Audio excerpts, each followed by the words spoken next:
इस वीडियो में हम गोल्ड के चार्ट का एनालिसिस करेंगे और देखेंगे कि फॉरेक्स मार्केट में गोल्ड की नेक्स्ट मूव क्या हो सकती है। गोल्ड को बाई या सेल करने के लिए हमें क्या सेटअप देखने को मिल सकता है। डेली, 4 आवरली और 15 मिनट टाइम फ्रेम्स में market trend, supply demand zone और लास्ट ब्रेक ऑफ स्ट्रक्चर को ग्राफ पर हाईलाइट करने के अलावा ऑर्डर की कंफर्मेशन के लिए मद्देनजर रखे जाने वाले उसूलों पर बात करेंगे। Thanks for tuning trading flow. My name is Mohammed Imran Asad. हमारे साथ रहिएगा।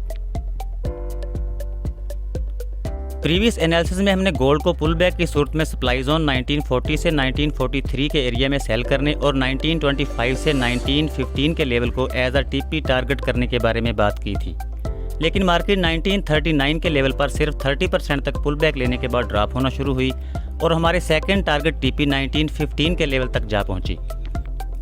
अगर गोल्ड की करंट पोजीशन को देखा जाए तो डेली टाइम फ्रेम के मुताबिक गोल्ड की मार्केट डाउन साइड को चेंज ऑफ करैक्टर करने के बाद 1885 के लेवल तक ड्रॉप हुई और फिर अप जाना शुरू कर दिया। इसके बाद मार्केट ने फिबोनाची के 0.61 लेवल 1953 तक अप जाने के बाद ग्राफ पर एवरेज हाई वॉल्यूम के साथ ग्रे स्टोन डोजी प्रिंट की और फिर ड्रॉप होना शुरू कर दिया और मार्केट 1915 के लेवल तक जा पहुंची। डेली टाइम फ्रेम में ग्राफ पर गोल्ड की डाउन मूव के दौरान प्रिंट होने वाली लास्ट बेरिश कैंडल का मोमेंटम तो प्रीवियस कैंडल से कम है, लेकिन वॉल्यूम थोड़ा सा ज़्यादा है, जो कि सप्लाई और डिमांड के दरमियान अदम तवाज़ुन को जाहिर करता है।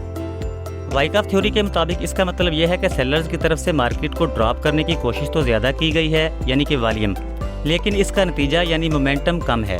वॉल्यूम स्प्रेड एनालिसिस में इसे डाइवर्जेंस कहा जाता है।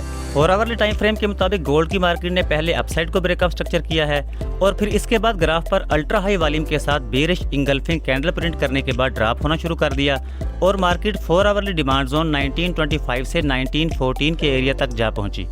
डिमांड जोन के एरिया में ग्राफ पर प्रिंट अल्ट्रा हाई वॉल्यूम के साथ स्पिनिंग टॉप कैंडल मार्केट की अप और डाउन दोनों साइडों से रिजेक्शन को जाहिर करती है। नो डाउट गोल्ड की मार्केट बेरिश है और 4 आवरली टाइम फ्रेम के मुताबिक 1885 का लेवल गोल्ड का वीक लो है, जो कि ट्रेंड के मुताबिक ब्रेक होना चाहिए। लेकिन दूसरी तरफ 4 आवरली टाइम फ्रेम के मुताबिक 1904 का लेवल गोल्ड का मेजर लो है और गोल्ड की मार्केट इस वक्त डिमांड जोन के एरिया में है, इसलिए काफ़ी ज़्यादा चांसेस हैं कि मार्केट डिमांड जोन के रिएक्शन की वजह से अप जाना शुरू कर दे और पुल बैक लेने के बाद ही मजीद ड्रॉप हो। और इसके अलावा 4 आवरली टाइम फ्रेम में गोल्ड की डाउन मूव के दौरान ग्राफ पर पैदा होने वाले फेयर वैल्यू गैप को मार्केट ऑलरेडी मिटिगेट कर चुकी है, इसलिए गोल्ड के सेल ऑर्डर के लिए हम 1 आवरली टाइम फ्रेम में पॉइंट ऑफ इंटरेस्ट और सप्लाई जोन मार्क करेंगे।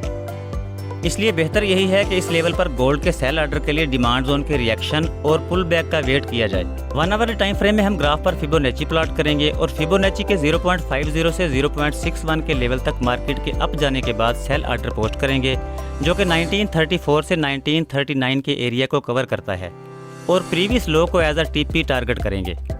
लेकिन लाजमी नहीं कि मार्केट फिबोनाची के 0.50 से 0.61 लेवल तक ही पुल बैक ले। बाज़ औक़ात जब मार्केट में सेलिंग प्रेशर ज़्यादा होता है तो मार्केट 0.38 के लेवल तक रिटेस्ट करने के बाद भी ड्रॉप हो सकती है, इसलिए मार्केट 1930 के लेवल के आसपास से भी ड्रॉप हो सकती है। 15 मिनट टाइम फ्रेम में गोल्ड की मार्केट एक्सट्रीम डाउन पोजीशन और 4 आवरली डिमांड जोन में है, इसलिए 15 मिनट टाइम फ्रेम में हम बिल्कुल छोटे से स्टॉप लॉस के साथ गोल्ड का बाई ऑर्डर पोस्ट कर सकते हैं और टेक प्रॉफिट के लिए 1927 से 1930 के एरिया को टारगेट करेंगे, जबकि टीपी के लेवल को मार्केट की पोजीशन के मुताबिक 1936 के लेवल तक एक्सटेंड भी किया जा सकता है। ओवरऑल गोल्ड की मार्केट बेरिश है, इसलिए हायर टाइम फ्रेम में हम गोल्ड की सेलिंग अपॉर्चुनिटी ही देखेंगे और पुल बैक की सूरत में ग्राफ पर लोअर हाई फॉर्मेशन के बाद ही सेल ऑर्डर पोस्ट करेंगे।